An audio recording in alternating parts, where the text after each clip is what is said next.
전능하사 천지를 만드신 하나님 아버지를 옆집 권사님이 믿사오며, 옆집에 어떤 불자가 믿사오며, 옆집에 아무 이슬람 교도가 믿사오며? 아니에요. 다시 한번, 전능하사 천지를 만드신 하나님 아버지를 누가 믿사오며?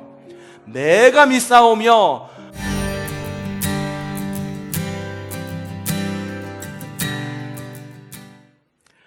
우리의 신앙 가운데에 중요한 것이 있습니다. 바로 중심을 잡는 것입니다. 여러분은 중심 잘 잡으면서 신앙생활 하고 계십니까? 우리가 신앙한다고 할 때 믿지 않는 것을 두 글자로 얘기하면 그거는 불신이라고 이야기합니다. 아니 불자를 쓰죠. 그래서 불신이라고 이야기를 합니다. 그리고 안 믿는 것은 불신이지만 잘못 믿는 것을 표현하는 그런 단어들이 몇 가지가 있습니다. 미신은 뭘까요? 미신은 미혹하는 신앙이 미신입니다. 미혹하는 믿음이 미신입니다. 하나님 이외에 다른 것을 믿게 하는 것, 그것이 미신입니다. 맹신은 뭘까요? 맹신. 맹신은 눈먼 신앙입니다. 앞을 보지를 못해요. 그리고 무엇이 옳은 것인지 그른 것인지 판단할 그런 마음의 기준도 없이 그냥 무조건 믿는 것, 앞을 바라보지 않고 무조건 달려나가는 믿음, 좋게 여겨지지만 우리가 우리의 신앙이 옳은지 아는지를 갖다가 좀 우리가 파악하고 분별할 필요가 있는 거죠. 그래서 맹신이라고 하는 것은 눈먼 신앙을 말합니다. 자, 그러면은 퀴즈. 광신은 뭐겠습니까? 광신은 빛광자를 써서 빛된 믿음이라고 하면 얼마나 좋겠습니까? 하지만 이 빛광자를 쓰지 않습니다. 무슨 광자를 쓸까요? 미칠 광자를 씁니다. 그래서 광신이라고 하는 것은 믿음은 익었지만 정리가 되지 않아서 극단적으로 흐른 신앙을 광신이라고 부릅니다. 이단이 생기는 이유가 뭘까요? 이단은 불신 때문에 생기는 걸까? 아닙니다. 미신, 맹신, 광신 때문에 생기는 것이 이단입니다. 그렇기 때문에 중심을 잡는 것이 굉장히 중요합니다. 중심 하면은 한문은 어떻게 쓰는지 아시죠? 가운데 중자에다가 마음 심자를 씁니다. 그래서 마음 한가운데를 잡는 것, 마음을 중간을 잡는 것, 그걸 갖다가 중심이라고 하는데, 이 중심이 가로로 놓이지 않고 세로로 놓이면은 한 글자의 단어가 됩니다. 가운데 중자에 마음 심자를 쓰면은 그 단어가 뭐냐 하면은 충성 충자가 됩니다. 그러니 여러분, 충성된 믿음이란 뭐냐 하면 중심을 바로잡고 제대로 믿는 믿음이 바로 충성된 믿음입니다. 여러분 가운데 충성된 믿음이 있기를 바랍니다. 충성된 믿음이라고 그래가지고 목사가 말하는 대로 무조건 아멘 하면서 순종하는 것, 아니면은 그것을 충성, 그것도 하나의 충성일 수도 있겠죠. 교회가 이야기하는 것, 토달지 않고 하는 거 하나의 충성일지도 모르지만 여러분 분별력이 있어야 됩니다. 목사에게 순종하지 않았으면 좋겠어요. 저는 하나님의 말씀에 순종하는 우리 초성교회 되었으면 좋겠습니다. 하나님의 말씀에 충성, 충자를 써가며 중심을 잡아가는 저와 여러분이 되기를 바랍니다. 하나님 나라에서 충성된 신앙은 뭐라고요? 제대로 믿고 제대로 살아가는 겁니다. 믿는 것만, 형이상학적으로 저 위에 있는 것만 끌어와가지고선 멀리 있는 것을 믿음이라고 하는 것이 아니라 우리의 믿음은 반드시 우리의 삶을 통해서 꽃을 피고 열매를 맺어야 합니다. 하나님께서는 우리를 걱정하셨어요. 이스라엘 백성들도 걱정해가지고 출애굽을 한 이후에 이스라엘 백성들이 곁길로 갈 것 같은 거예요. 이 가나안 땅에 들어가면은 이스라엘 사람들이 그동안 겪어보지 못했던 새로운 환경이 펼쳐지거든요. 이스라엘 사람들은 그동안 노예 생활을 해왔습니다. 그러니까 누가 주는 밥 먹고 살면 됐어요. 먹고 살 거 걱정하지 않았어도 됐어요.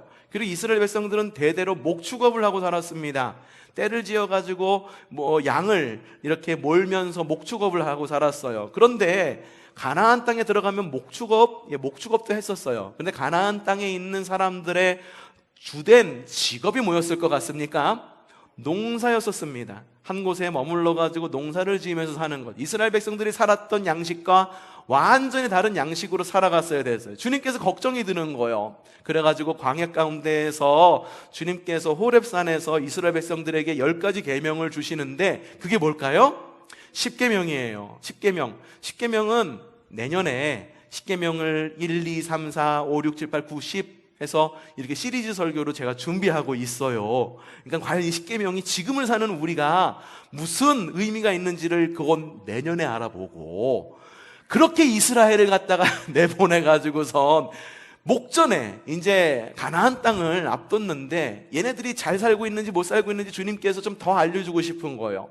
더군다나 이스라엘 백성들이 출애굽을 했던 첫 1세대가 광야에서 다 돌아가셨어요. 그리고서 출애굽 2세대가 태어났네. 2세대는 출애굽의 경험이 있었을까요? 없어요. 광야에서 태어났어요. 그들은 태어나자마자 살았던 환경이 광야의 환경이었던 거예요. 그러다 보니까는 모세를 통해서 주었던 10계명에 대한 기억도 흐릿한 거예요. 40년 전의 일이니까 흐릿한 거죠. 그래서 주님께서 모세를 들어가지고서 또 말씀을 하십니다. 야, 모이도록 해 라고 말하면서 주님께서 친히 모세를 통해 가지고 10계명을 풀어 가지고, 야, 너 그 땅에 들어가면은, 너희 그 땅에 들어가면은 이렇게 살아야 된다. 이런 일도 있을지 몰라. 그러니까 너희는 하나님을 믿는 민족이니까 이렇게 살아야 돼 라고 말하면서 10계명을 설교로 풀어준 성경책이 있는데 그 성경책의 이름이 뭘까요? 창세기, 출애굽기, 레위기, 민수기, 그 다음에 신명기가 바로 10계명을 길게 풀이한 설교입니다.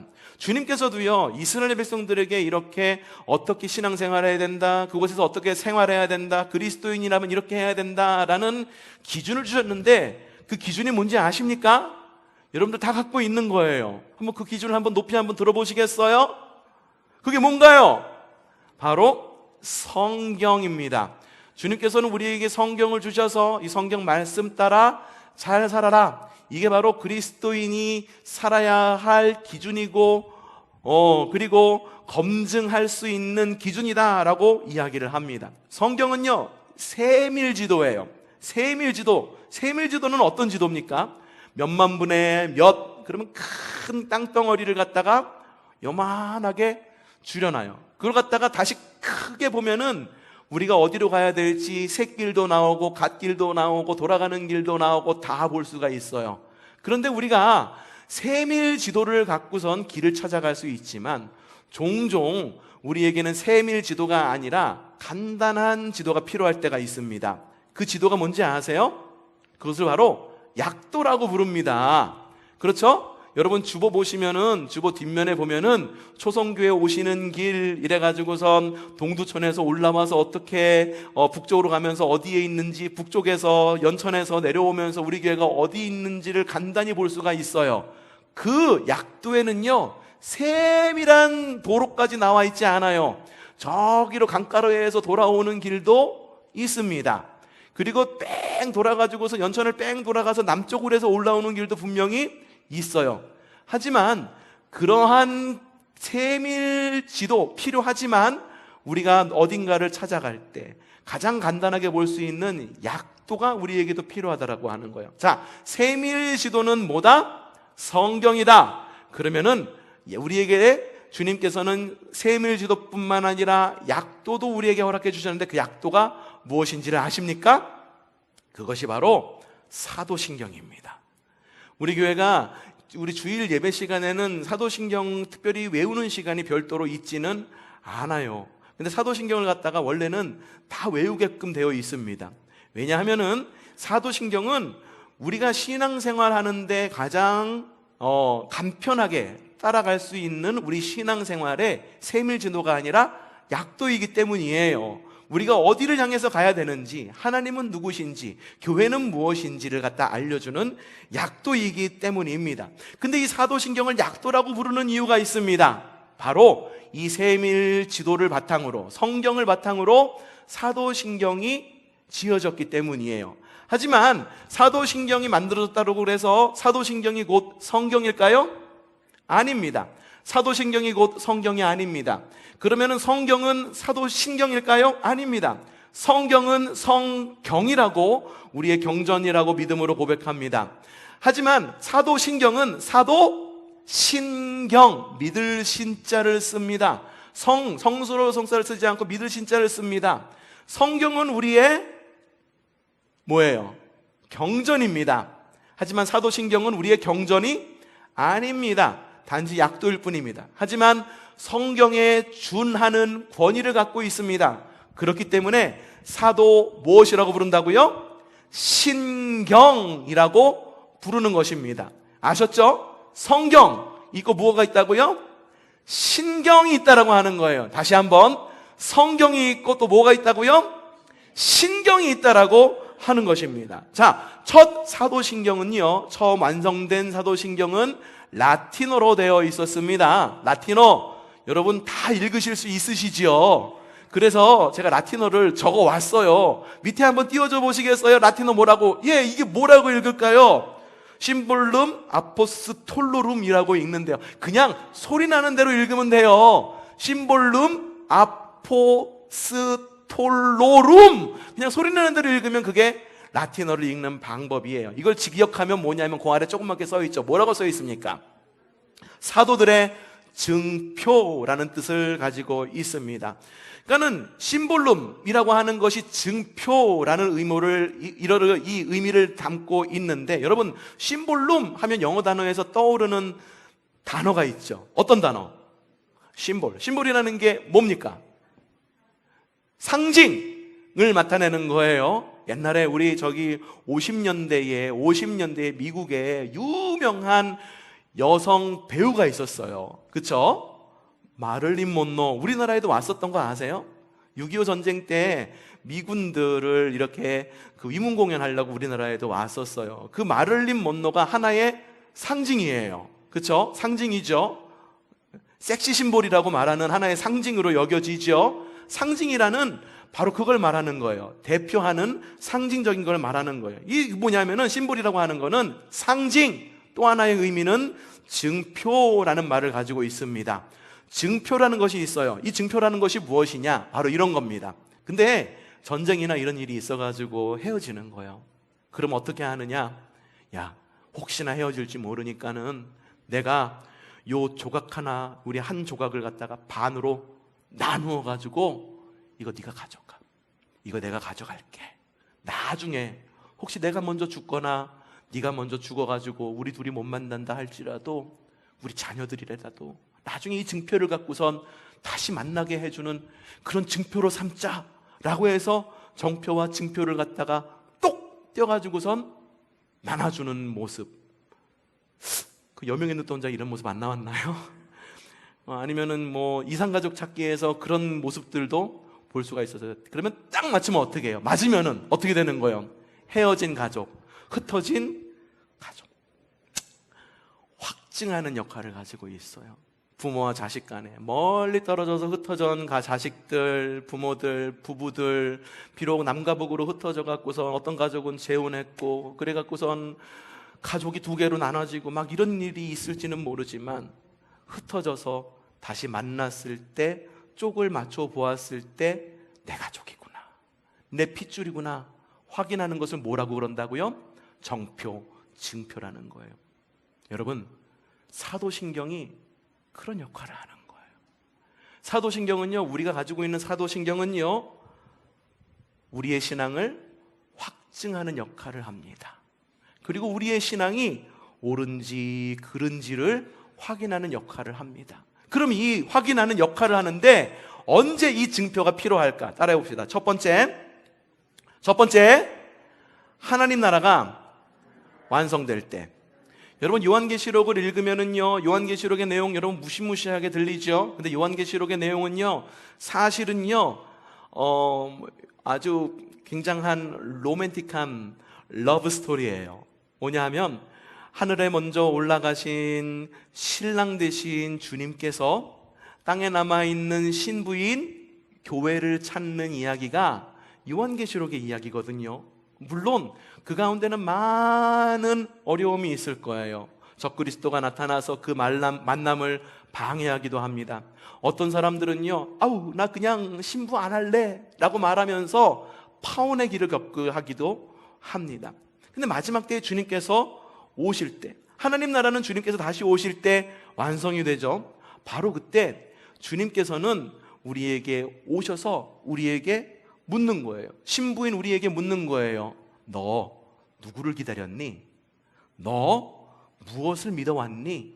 라고 우리에게 묻습니다. 그러면은 우리는 무엇을 보여줘야 될까요? 하나님, 우리는요 바로 당신 하나님을 믿고 있었습니다. 그리고 이 땅에서는요 성령님의 도움으로 살아갔고요, 우리를 구원하신 예수님은 바로 이런 분이에요. 그리고 그래서 우리는 교회를 이루고 살았고요, 이 교회에서 친교도 하고 선교도 하고 봉사도 하고 전도도 하고 말씀도 들으면서 교회를 이루면서 건강하게 살아왔어요. 다시 오실 주님, 우리가 이렇게 기다리고 있었습니다 라고 말하면서 주님께, 신랑에게 우리의 사랑을 고백하는 거예요. 고백하면 주님께서 어떨까? 이 이야기를 듣고, 그래, 네가 바로 나의 신부가 맞구나, 건강하게 신앙생활하고 있었구나 라고 말하면서 할렐루야 전능하신 주가 다스리네. 문제 아세요?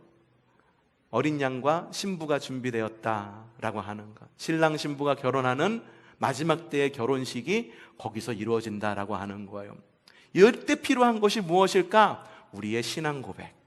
과연 신랑이 누구인지, 내가 기다리는 신랑이 누구였는지 그것을 고백하는 것. 그때 바로 이 증표가 필요합니다. 두 번째 필요할 때가 있습니다. 언제 필요할까? 따라하십시다. 하나님 나라를 살아갈 때라고 하는 거예요. 여러분, 사도신경, 바로 이 증표는요, 여러분 천국의 방언으로 쓰여졌습니까? 그러면은 저기 북한말로 쓰여졌습니까? 저는 북한말로 사도신경이 쓰여지는 그날이 오기를 바랍니다. 그래서 북한에 있는 사람들도 그들의 언어로, 북한의 언어로 살아계신 하나님을 고백하는 그날이 오기를 바랍니다. 여러분, 그것을 위해서 기도하셔야 돼요. 근데 사도신경이라고 하는 것의 특징이 있는데 뭐냐 하면은 지금의 언어로, 그쵸? 지금의 언어로 쓰여졌다라고 하는 특징을 가지고 있어요. 지금 내가 알아들을 수 있는 언어로 쓰여졌다라고 하는 특징이 있습니다. 한국 사람에게는 무슨 말로 쓰여진 사도신경? 한국말로 쓰여진 사도신경. 미국 사람에게는 무엇으로 쓰여진 사도신경? 영어로. 진짜 미국 사람이라고 말할 줄 알았는데 영어로라고 이야기를 하네요. 그러면은 일본 사람에게는 무엇으로 쓰여진 사도신경이 있을까요? 일본말로. 중국 사람에게는 무엇으로 쓰여진 사도신경이 있을까요? 독일 사람에게는 독일어로 쓰여진 사도신경이 있다라고 하는 거예요. 이게 무슨 의미가 있냐 하면은 현재를 살아가는 나에게 주님께서 우리 말을 통해서 나의 신앙을 고백할 수 있는 신경, 믿음의 경전, 성경은 아니지만 그에 준하는 그런 고백을 우리에게 주셨다라고 하는 것입니다. 자, 우리말 사도신경의 첫 시작은 어떻게 됩니까? 전능하사 천지를 만드신 하나님 아버지를 누가 믿사오며, 전능하사 천지를 만드신 하나님 아버지를 옆집 권사님이 믿사오며, 옆집에 어떤 불자가 믿사오며, 옆집에 아무 이슬람 교도가 믿사오며? 아니에요. 다시 한번, 전능하사 천지를 만드신 하나님 아버지를 누가 믿사오며? 내가 믿사오며 라고 기록이 되어 있어요. 그러니 사도신경이라고 하는 건 뭐냐 하면은 우리가 지금 현재 하나님 나라를 살아갈 때 누구에게? 나에게 필요한 것이 바로 사도신경이에요. 근데 이게 우리말로 번역이 되다 보니까는 우리말은 주어가 앞에 나오지를 않았어요. 무엇이 먼저 나옵니까? 전능하사 천지를 만드신 하나님 아버지가 먼저 나오죠. 나라는 단어가 중간에 끼어 있습니다. 뒤에 내가 믿사오며 라고 나와 있어요. 그런데요, 처음에 이 사도신경이 완성이 되었을 땐 어떤 언어로 완성이 되었다라고 이야기했죠? 라틴어는 처음에 이렇습니다. 크레도 인 데움이라고 합니다. 이게 어떻게 번역이 되냐 하면 이렇게 번역이 돼요. 나는 믿습니다 하나님을. 일로 번역이 되는 거예요. 그러니까 우리말 번역에서는 오히려 좀 부정확해요. 하지만 라틴어와 영어를 읽어보면은 그 신앙 고백의 주체가 누구인지를 정확히 알 수가 있습니다. 신앙 고백의 주체가 누구인가요? 나라고 하는 거예요. 여러분, 사도신경은요, 현재를 살아가고 있는 내가 하나님 나라를 살아갈 때에 건강한 신앙생활인지를 확인하는 역할을 하는 것이 바로 사도신경입니다. 또 하나의 또 기능이 있어요. 뭐냐 하면은 심볼이라고 그랬죠. 또 하나는 증표라고 그랬죠. 다시 오실 주님과 맞춰볼 수 있는 증표가 있어요. 또한 이 증표는 누구랑 맞춰볼 수 있냐 하면은, 따라합시다. 성도가 맞춰볼 수 있다. 여러분, 우리의 신앙 고백의 증표를 갖고 저기 이단인 저기 전국에 가면은 무슨 가정교회라는 데가 있어요. 거기 이단이에요. 무슨 이단인지 아세요? 무슨 이단? 여러분, 그게 통일교회예요. 통일교 교인한테 가가지고 우리의 증표를 가져가서 맞춰보는 거예요. 전능하사 천지를 만드신 하나님 아버지를 내가 믿사오며 한번 맞춰보자. 맞을까요? 안 맞을까요? 안 맞습니다. 그러면은 저기 이단인 신천지에 가가지고선 이야기를 하는 거예요. 전능하사 천지를 만드신 하나님 아버지를 내가 믿사오며 맞춰보자. 신천지 성도도 아니야. 그 집단의 사람들한테 가가지고선 맞춰보면 맞을까요? 안 맞을까요? 우리의 신앙, 누구의 신앙을 갖다가 확인하는 기능을 하는 것, 성도가 맞춰볼 수 있는 기능을 하는 것이 바로 사도신경이라고 하는 거예요. 사도신경은요, 사실 우리가 가지고 있는 반쪽짜리 심볼입니다. 사실 사도신경은 완벽하지가 않아요. 하지만 그 완벽하지 않은 언어로 완벽하신 하나님을 표현하려고 애를 쓰고 노력을 해서 만들어낸 것이 사도신경입니다. 우리의 언어로 기록되어 있어요. 여러분, 근데 생각해 봅시다. 하나님은 어떤 하나님? 크신 하나님. 얼마나 크실까? 지구만큼 크실까?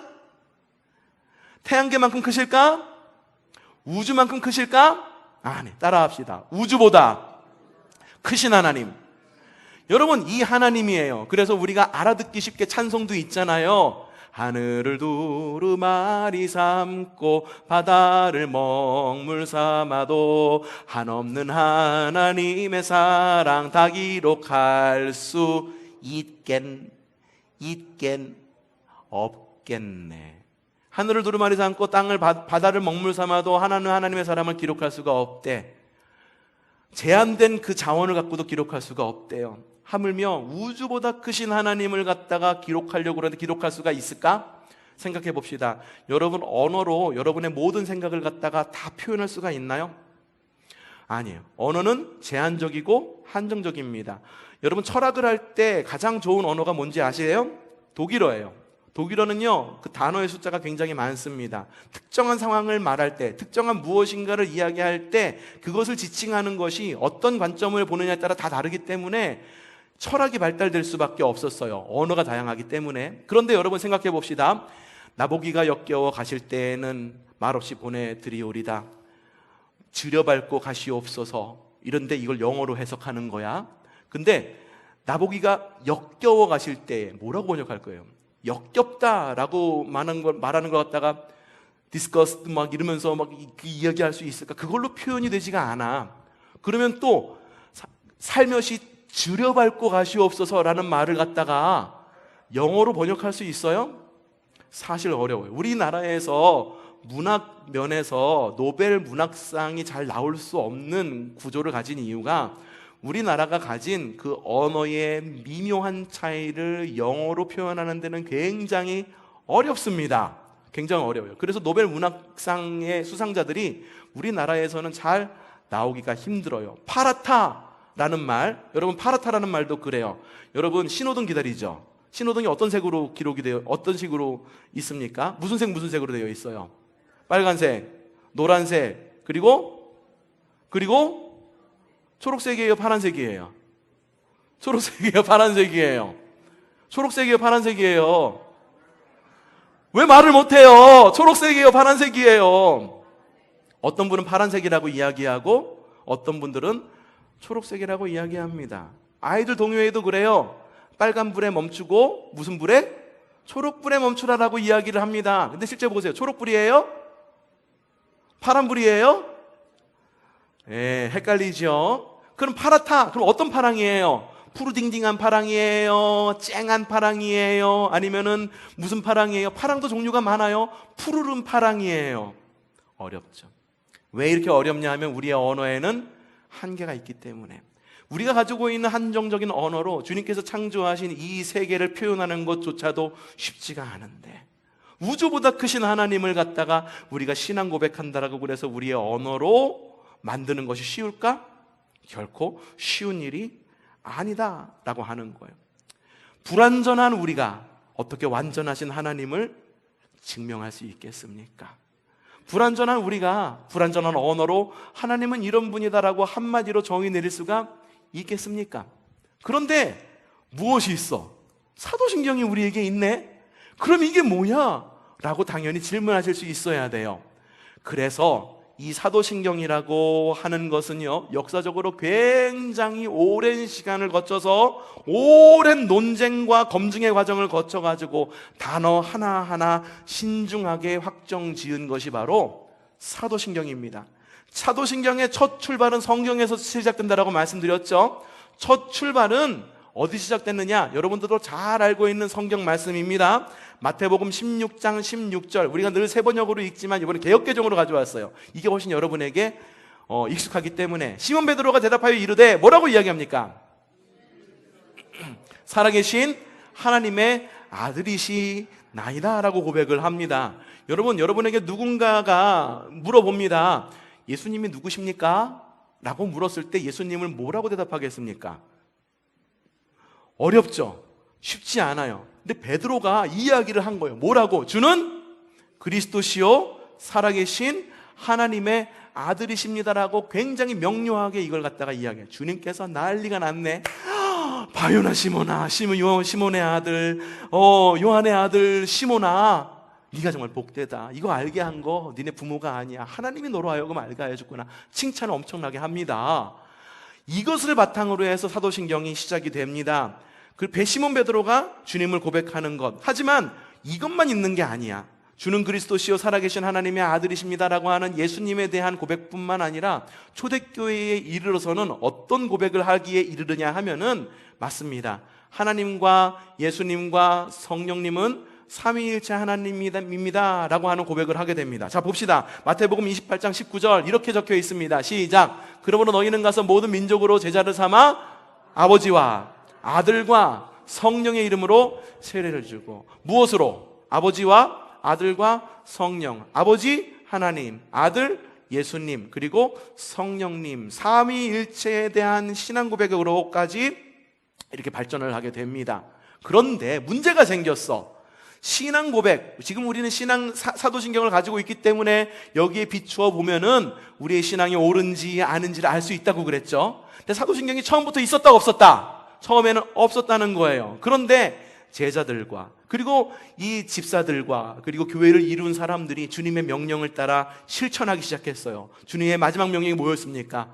땅끝까지 이르러 복음을 전하라 라고 이야기를 하는데, 문제가 생겼네. 주님의 복음이라는 것이 무엇이냐를 갖다가 각자의 고백이 다 다른 거예요. 그러다 보니까 생긴 것이 있어. 거기서 이단들이 생겨나게 됩니다.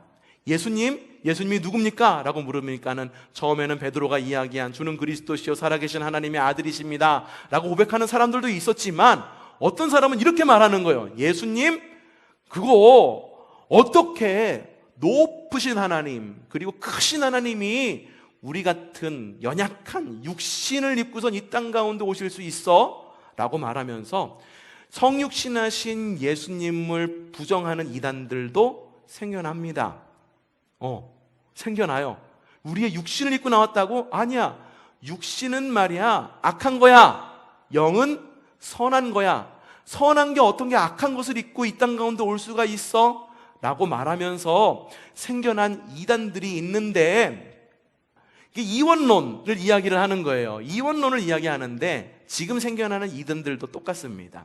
어떻게 하나님이 예수 그리스도의 몸을 입고 왔느냐? 지금 이 시대에 그리스도가 있다.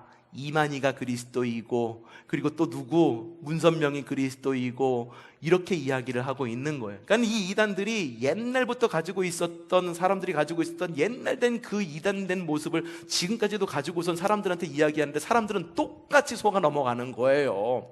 그런데 그게 얼마나 파괴적이었는지 제자들이 사람들이 이렇게 제자로 파송하면서 전 세계로 흩어져서 복음을 전하면서 서로가 서로를 약속하게 됩니다. 야, 이제 우리가 복음을 위해 흩어질 건데 이단도 주의해야 되고 하나된 복음을 이야기해야 될 거 아니야? 그러니까는 최소한의 규범을 좀 만들자라고 해서 흩어져 있는 많은 교부들과 그리고 신학자들이 모여가지고 이렇게 하나의 복음, 그럼 성경을 갖다가 축약하면은 이걸 우리의 신학으로 어떻게 설명할 수 있을까를 갖다가 아주 오랜 시간 토의하고 논쟁을 거칩니다. 어느 정도 오랜 시간을 거쳤을까요? 어느 정도? 여러분이 생각해 보세요. 어느 정도 오랜 시간을 거쳤을 것 같습니까?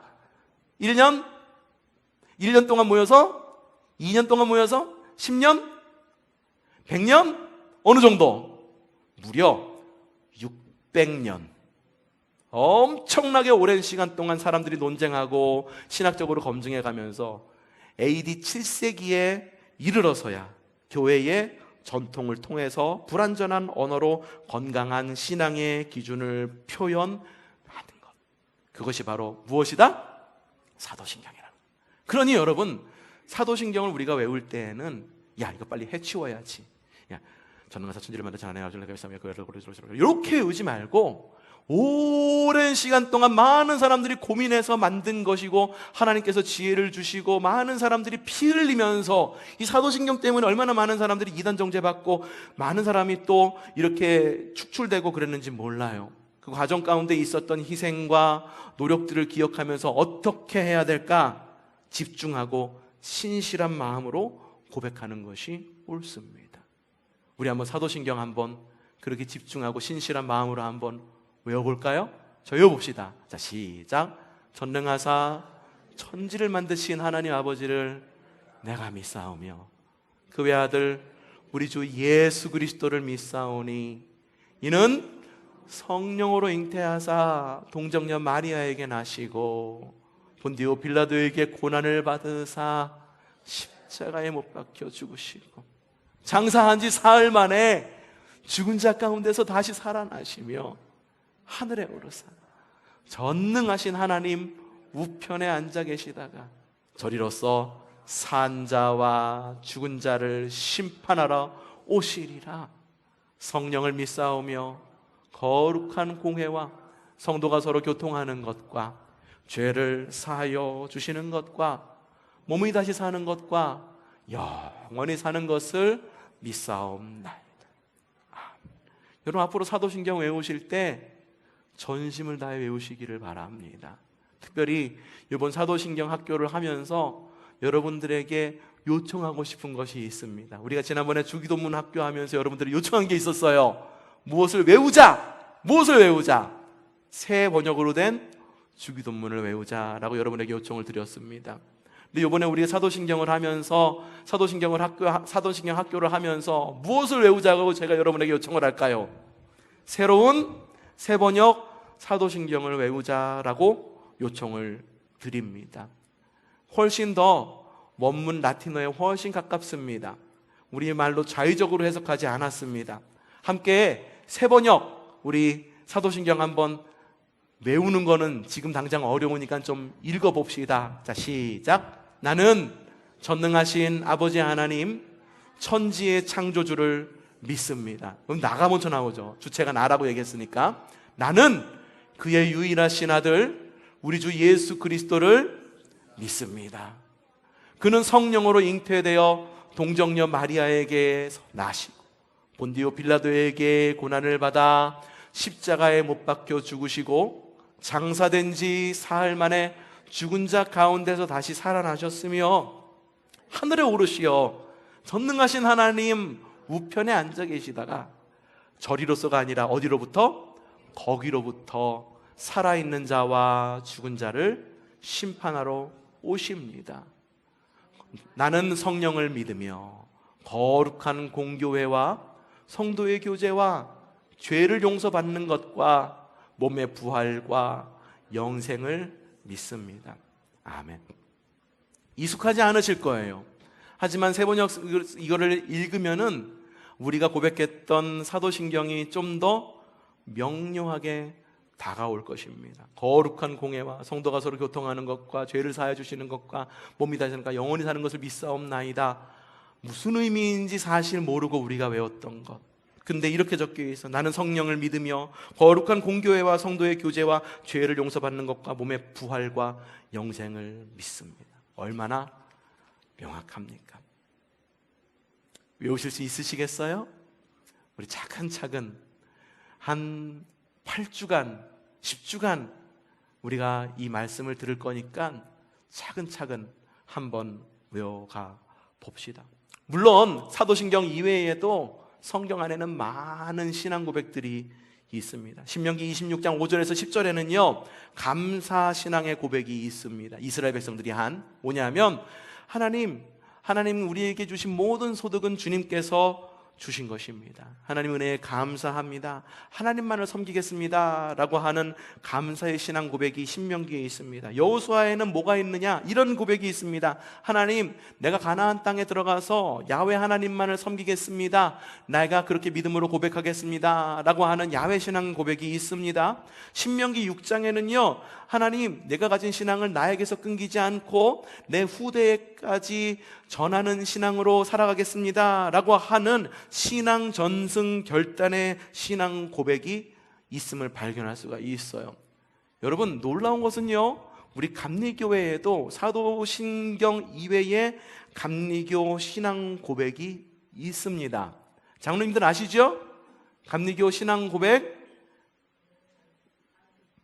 진급 과정 가운데에 외우라고 시키지 않았어요? 보통 시키는데 안 시켰구나. 저는 진급하면서 감리회 신앙 고백 총 8개거든요 이걸 갖다가 외워보라고 시키더라고.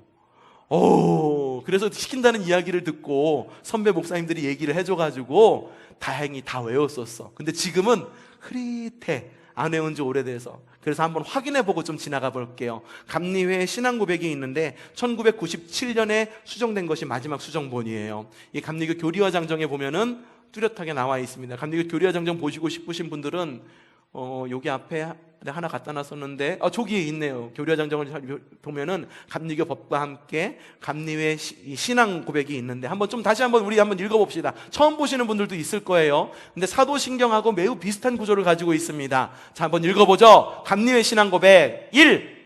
우리는 우주 만물을 창조하시고 섭리하시며 주관하시는 거룩하시고 자비하시며 오직 한 분이신 아버지 하나님을 믿습니다. 2.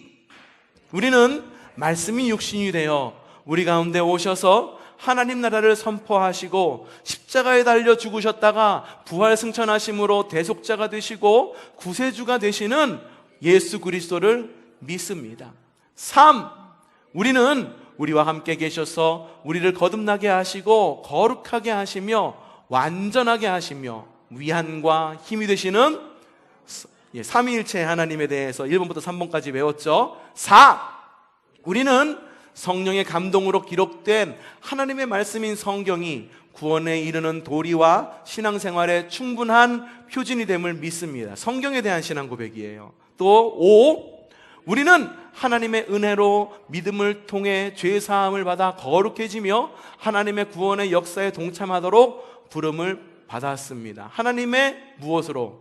은혜로 무엇을 통해? 제가 이야기하는 것이 근거 없는 이야기가 아니라니까요. 여러분, 믿음으로 구원받는다라고 하는 전통적인 복음적인 교회에서 말하니까는 사람들이 믿음이 우리의 믿음이 굉장히 뭔가 거창한 것처럼 이야기해. 근데 선제된 것이 있다. 무엇이 있다? 하나님의 은혜가 선제된 거다. 6. 우리는 예배와 친교, 교육과 봉사, 전도와 선교를 위해 하나가 된 그리스도의 몸인 교회를 믿습니다. 교회에 대한 신앙 고백. 7. 우리는 만민에게 복음을 전파함으로 하나님의 정의와 사랑을 나누고 평화의 세계를 이루는 모든 사람들이 하나님 앞에 형제됨을 믿습니다. 8. 우리는 예수 그리스도의 재림과 심판, 우리 몸의 부활과 영생, 그리고 의의 최후 승리와 영원한 하나님 나라를 믿습니다. 아멘. 여러분, 신앙 고백은요, 이처럼 굉장히 많아요. 근데 우리가 배우고자 하는 것은 개개인마다 또 신앙 고백이 또 다 달라요. 내가 겪은 하나님은 여호와 이레의 하나님, 준비하시는 하나님, 여호와 니시의 하나님, 승리케 하시는 하나님, 여호와 치유하시는 하나님. 내가 고백하는 하나님은 사람마다 다 다를지 모릅니다.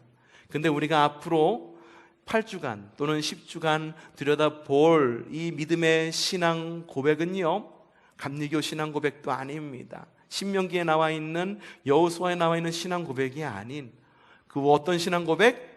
사도 신경을 배우게 될 것인데, 여러분, 성경을 근거로 한, 성경이라고 하는, 경전이라고 하는 위치까지는 우리가 고백할 수는 없지만, 그래도 경전에 준하는 권위를 가지고 있는 바로 그 신경인 사도신경을 배워갈 때 저 여러분 사이에, 저와 여러분에게 아주 소중한, 건강한 그런 믿음이 올바로 세워지기를 바랍니다. 여러분의 신앙은 건강하십니까? 여러분의 신앙은 안녕하십니까? 이제 그 기준을 배워갈 때, 하나님, 나는 이렇군요, 나의 신앙은 이렇게 가야 되겠군요 라고 믿음으로 고백하여서 다시 오실 주님, 그 표징을 맞춰볼 때, 그래, 네가 정말 잘 신앙생활 했구나. 또 하나님 나라를 살아갈 때 다른 성도와 맞춰가면서, 그래, 나의 신앙이 바른 신앙이다, 그리고 내가 이런 점을 잘못 믿고 있었구나 라는 것을 발견할 줄 아는 저와 여러분이 되기를 주님의 이름으로 축복합니다.